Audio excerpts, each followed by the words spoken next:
Hello and welcome to another recording of e-DIRAP interviews. Today we'll be looking at the changes and advancement in the use of information and communication technologies for development in Mongolia. Joining us today is Lkhagvasuren Ariunaa, Chief Executive Officer of Intec company in Mongolia. Ariunaa has contributed to 3 print editions of the Digital Review of Asia Pacific, also known as DIRAP. And as DIRAP moves to an open online platform called e-DIRAP, Ariunaa is the key resource person on ICT development in Mongolia. Welcome, Ariunaa. Thank you so much for being with us today. Well, thank you for having me. Welcome. Very good to be on this project. Today we'll be highlighting some key changes and new developments in Mongolia, specifically related to the policy, legal, and regulatory environment, the rolling out of e-government initiatives, and its ICT infrastructure. But firstly, Ariunaa, could you tell us a little about your background and about your company?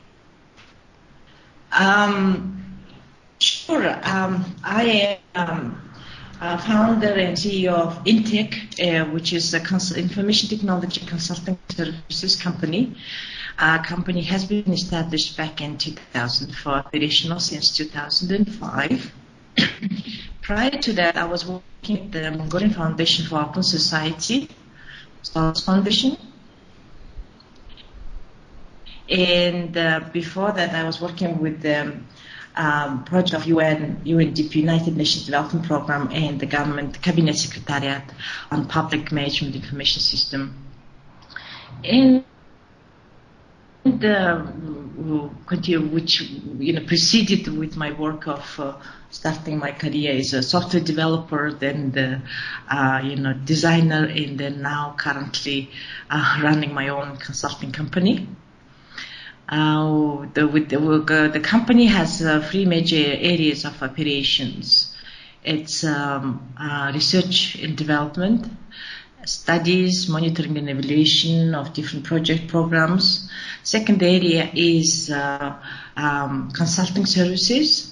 And third area is on training, capacity building, human resources. Within the consulting services, we have been engaged by the Mongolian Information Technology Post and Telecommunications Authority for last 3 years to develop so-called white paper of ICT development of Mongolia. 2010, 11, and 2008, I think the very first one was it. Besides the developing white paper, we have been working on different projects which are implemented by government of Mongolia or by international and donor organizations. Just to name you the very recent projects, we have been involved in the Asian Development Bank project on public transport information communication technology, intelligent transport system for better urban transport. We have been providing consulting services of designing, of changing, Mongolian ID card into the electronic ID card. We have been involved in the very first e-voting system, which has been carried out last year with the parliament election and the local election, and that project is continued this year with the upcoming election to the presidency. Regarding the research and studies, I have been, honored to be part of the Digital Review of Asia Pacific, DIRAP, and being part of that, we have to know what's going on in Mongolia in all aspects of communication technologies, as well as be able to, look up into the international arenas of how the information technologies are developed in developing, least developed, landlocked countries and others. For the past 5 years, I have been working personally with the United Nations Asia Pacific training center on ICT, where we were conducting training for civil servants on so-called Academy of ICT Essentials for Government Leaders. The training, it's not about computers, software, technology, applications or any other methods. It's rather to enhance the knowledge of the civil servants with the policy level education. For example, a lot of countries currently are talking about Millennium Development Goals. So that modules were about how to link up ICT with the Millennium Development Goals. What needs to be done to reduce poverty in the country, to reduce the maternal and child, mortality. Mortality, sorry, thank you. Thank you. What about the forestry? Countries like Mongolia have very few forests. So what the ICT can do, how can I enhance the knowledge of the decision makers with the use of ICT to make a proper decision on better management of the forestry. The more recent tendencies are about the digital divide, about the social media, disaster management. This kind of areas has been, covered by the academy. So I have been conducting training to civil servants in Mongolia, but also in some countries of Central Asia, like Kyrgyzstan, Kazakhstan, Uzbekistan, Tajikistan, because I'm fluent in Russian and the topical sectors of this. So these are just a brief of three of the major areas of operation which we do. Thanks for the introduction. Before we look at some of the initiatives that you and your company have been involved in, I'd like to first take a look at the overall ICT strategy in Mongolia. In the latest National Development Strategy, Mongolia has given great priority to boosting the ICT sector and using ICTs to deliver public services to citizens. Can you highlight some of the key strategies and tell us what has been the key triggers or key motivations for focusing on these strategies?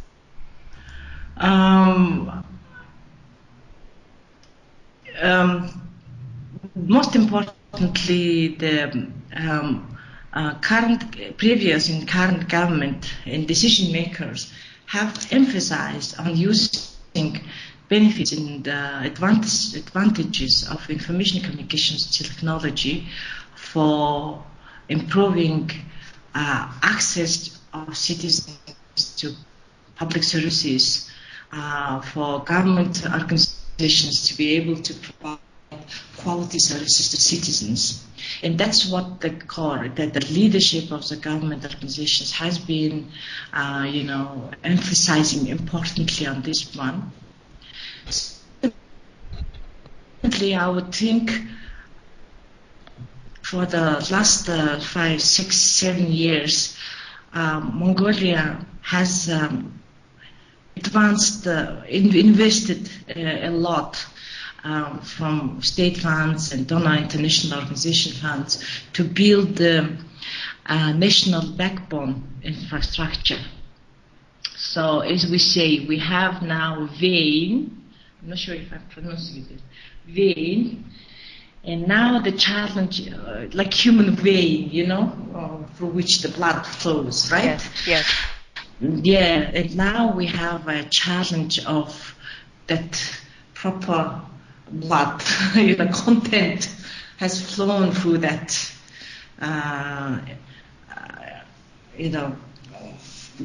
through that infrastructure. Yes. Which lines again with the necessity of having adequate policies, human resources, etc. And so that's a very important component which requires for Mongolian organizations, for government to move ahead. Mongolia has also taken big strides in developing a favorable legal and regulatory environment for ICT development. I believe particularly in the promotion of public and private partnerships. Could you share with us some of the initiatives that are taking place? Back in 2000, if I'm not mistaken, 8, the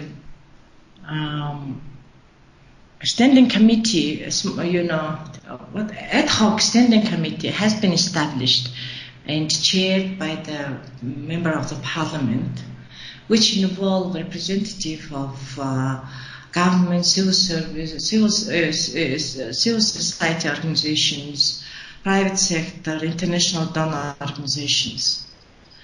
The main purpose of that committee was to prepare necessary legal and regulatory framework for developing public-private partnerships in Mongolia. So, I have been involved in the working group of that committee, and where we have shared our own experience of, enabling PPP in e-government, projects which we have been involved back in like 2005, 6-ish, 2-3 years ago. So before this initiative, the draft law on PPP has been developed and submitted to the government and parliament, which has been approved as the law on consensus in 2000, I think, 10, if I'm not mistaken. And since then, there are a lot of projects, a lot of initiatives which the government is implementing. They are trying to apply involve private sector as much as possible, using different modules of public-private partnership, whether it's management contract or investment options or cost sharing of costs for development project, etc. So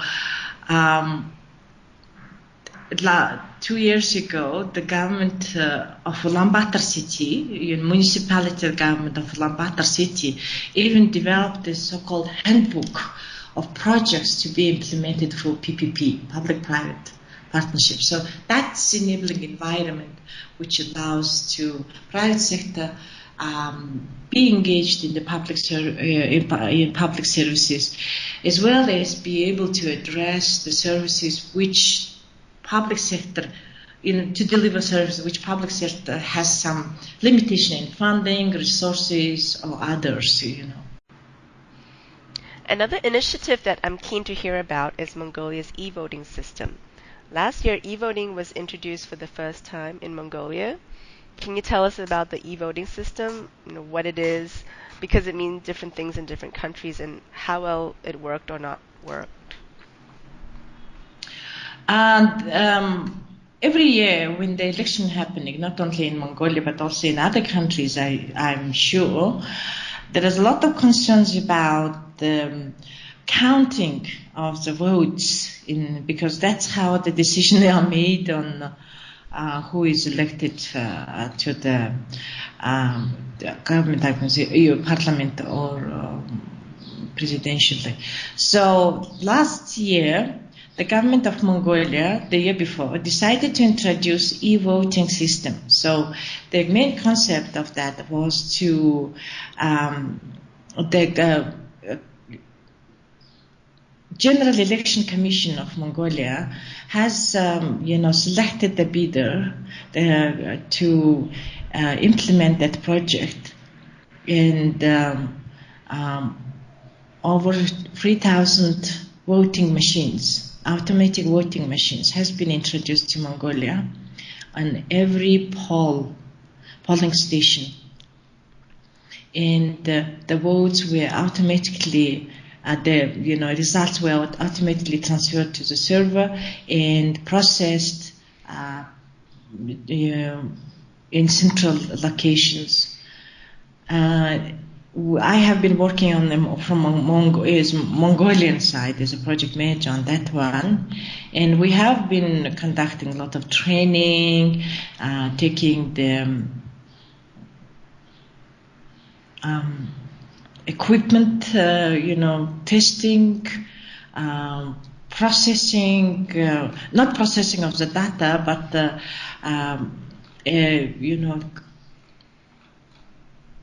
enabling the environment for conducting those, for operation of those voting machines. Because in Mongolia, even though the infrastructure has improved much in the last 10 years, still there are locations, especially the polling stations, where there is no electricity. So the polling stations has to have, those voting machines has to have a connection to the electricity. Or we would supply, the project would supply with batteries which would last for more than 8 hours. So we have conducted the so-called pre-test of the voting election process a week before, and went successfully and implemented the project. And the results of votings were ready almost like the next days, because when compared to the previous year's results, they were, week later or 10 days later, because they were collecting all votes and compiling them together. There are still, of course, challenges left, because last year's parliament election has been historically different, because we used, first of all, e-voting system, and secondly, the opposition party, which is the Democratic Party, has been elected as one of the major parties in the parliament, which was like turn of the politics in Mongolia. And previously ruling party, Mongolian People's Party, is now in opposition. So it is quite, a big change in where we are.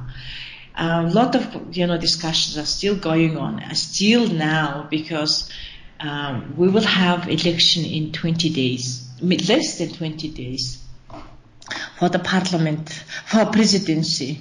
And in the presidential election, it has been decided to still use the voting system. But the opposition, which is currently People's Party, are also saying they're not trusting these resources and things like that. So the machines, So it's still challenges which we have to, move for, bear with that and learn. But we are proud to be the country which has introduced the very first time this kind of system in this region. As far as I know, the only other country which has conducted the voting was in Philippines, and we were the second, almost like in the very first in Northeast Asian countries. So we are very proud of that. Right. And how has this e-voting initiative and the process and the changes that have taken place transformed the legal and regulatory environment in Mongolia? With the e-voting, one of the major, requirements of verification of data sent from the voting machines to the server was that there will be digital certificates used for that.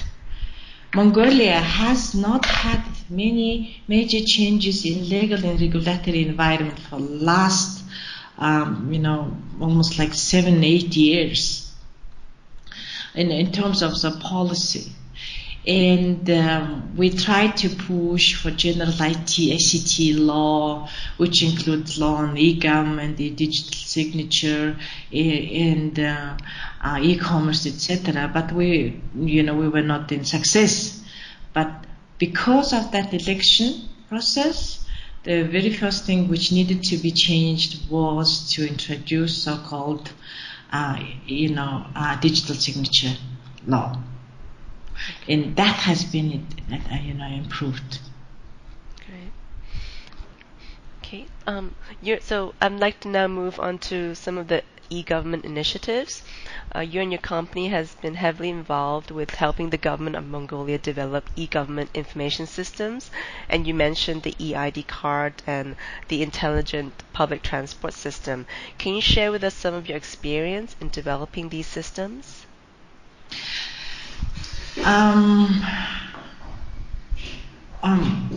We used to have a paper kind of ID card, which contained, of course, it had some security features, but it was a paper. There was no barcode or chip or any other facilities of which the current e-ID card could offer. So the government, General Authority for State Registration has, the government has, wanted to introduce e-ID card, electronic ID card. So we have been involved on this one. The main purpose of that is that the e-ID card will be used as a basis for getting any services you want. As of today, and for, if I want to go to, say, I need to apply for a job with the government, I need to get a certification from the police that I have not been, engaged in any criminal activities. I need to get certificate from the residency where I live, the government office where I live, that I do really live there, and I need to get the certification from taxations that I am, legal and, loyal citizen of Mongolia. So that kind of, a lot of process, a lot of time people has to go through these processes. So the idea of the ID card was that there will be unified system where the citizens' basic information will be confirmed, and he she does not have to go to every organization to prove he is who, So instead of that, the government will utilize the modern technology and to provide the one-stop kind of shop for citizens to get the services. An e-ID card will provide the security which is there. E-ID card will have information which is related to his personal, what was his previous name or archives information, etc. We have been involved on developing feasibility of introducing e-ID card and provided the consulting services, which has been followed by the bid, and the companies were selected to print the ID cards, etc. Still at this stage, unfortunately, we have a lot of problems in terms of how to better utilize the the possibilities which e-ID card provides. Because there are many different, most of the government organizations have their own system. Public transport system is one of them. It's just related to public transport. For example, the state budget system, or state fund system, things like that. So Ministry of Finance, Ministry of Health, Social Welfare, Ministry of Agriculture, any other ministries or agencies would have their own systems.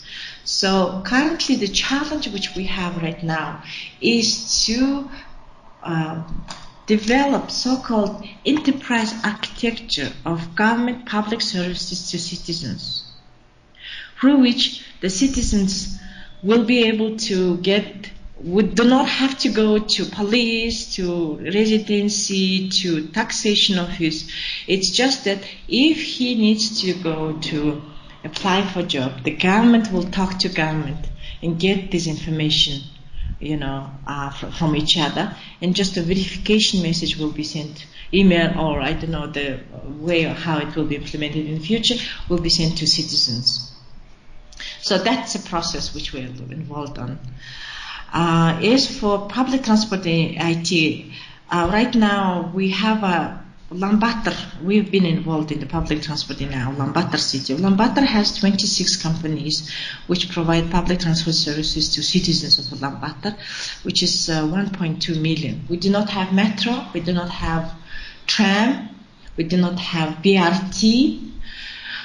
The public transport, it means the buses, minibuses, taxis, and these are services. And basically, when we board on the bus, we pay the cashier, conductor, the money for travel. And sometimes we get receipts, sometimes we don't. The buses will go, as they please on their schedule, things like that.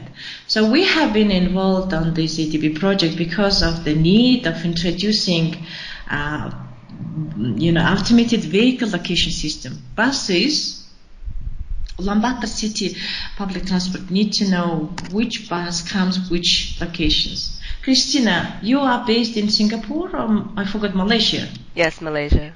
Malaysia, yeah. Kuala Lumpur has very good public transport system as far as I know. Right?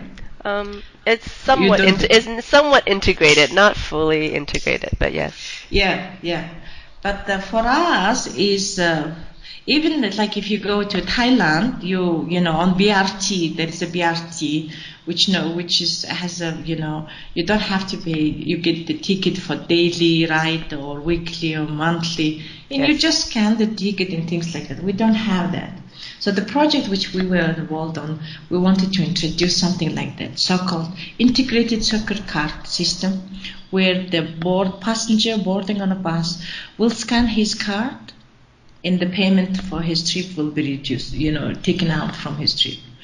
And the bus companies would know, government organizations would know where the buses are. At the same time, there is information about the buses, so-called bus information system, will be on each bus station saying, okay, bus route number 10 bus will come in 10 minutes, Okay. Something like that. Right now, we just expect the buses will come, but they don't come. So,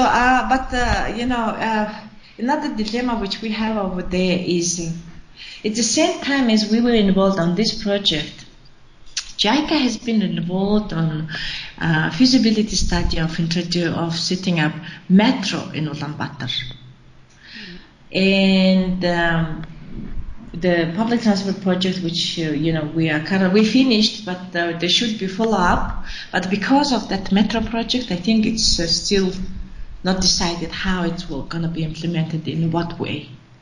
Okay. So that's some basic ideas. Okay. Thanks for the update. The government of Mongolia has also been active in developing policies on the delivery of public service to citizens. Can you tell us a little bit about the process and approach that have been used for developing the policies? And interestingly, there is a currently so-called working group on delivering public services to citizens, just in line with your questions. And it has 5 major subgroups. One is the policy group, which develops the policies and the general direction of how the public services will be delivered to citizens.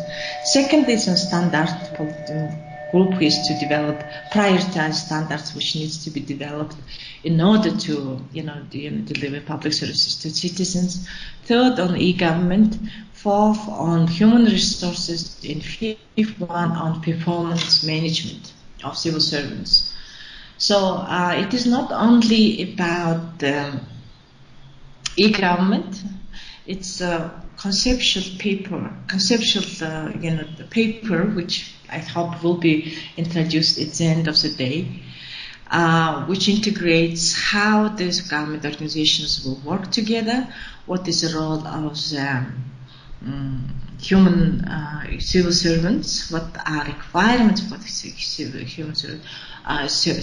servants, what standards they should be following in order to deliver services, what standards will be used for government organizations to interact with each other, as well as how to measure those governments, performances of civil servants.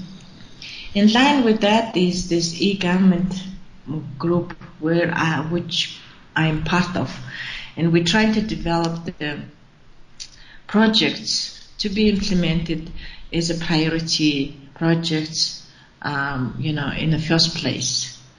A lot of services currently are provided, on paper still.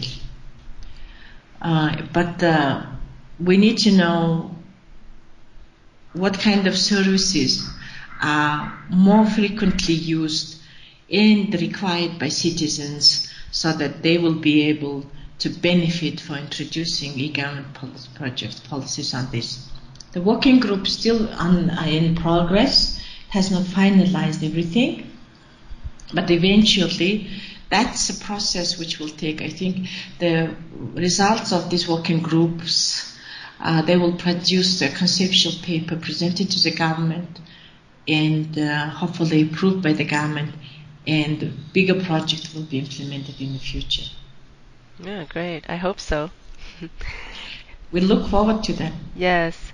And also like to talk a bit about the ICT infrastructure, because I understand that major development has been made in the recent years. Could you highlight the key ICT infrastructure development in recent years? Well, a lot has changed, as I have mentioned, since digital review of last version of e-DIRAP. Yeah, in 2010. Yeah. Yeah. Still, there are all SOM centers. We have about 336 SOM centers. All settlements have now connection to the fiber optic backbone, national backbone. We have Ulaanbaatar, we have a very, very big coverage of all 4 mobile operators. We have over 2 million mobile subscribers. I don't have exact number right now, but I can find it out. We have internet, is accessible in all IMAX centers, 21 IMAX centers. We're planning to outreach it to all 330 plus SOM centers and settlements. Lot of Wi-Fi networks, private networks are used in Mongolia. Still, we have a challenge.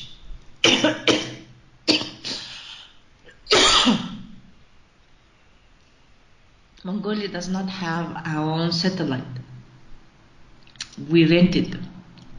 So the government has put up so-called 7 strategic purposes to be achieved by year 2016. And the very first strategic objective is to have national satellite, launch it, and currently the feasibility study, the studies are carried out on how to set it up and what kind of infrastructure is there. And eventually, with that, we will be able to have a more broader, more high-speed infrastructure in the country, and more outreachable to everywhere, anywhere. Okay. Did that answer your question? Yes. good. Definitely, thanks. It's really exciting to hear of the achievements and ongoing initiatives in Mongolia, and also your insights on some of the issues that the policymakers are grappling with. Um, a final question is, what is the future outlook for ICT for development in Mongolia? What are the changes and advancement that we should be expecting?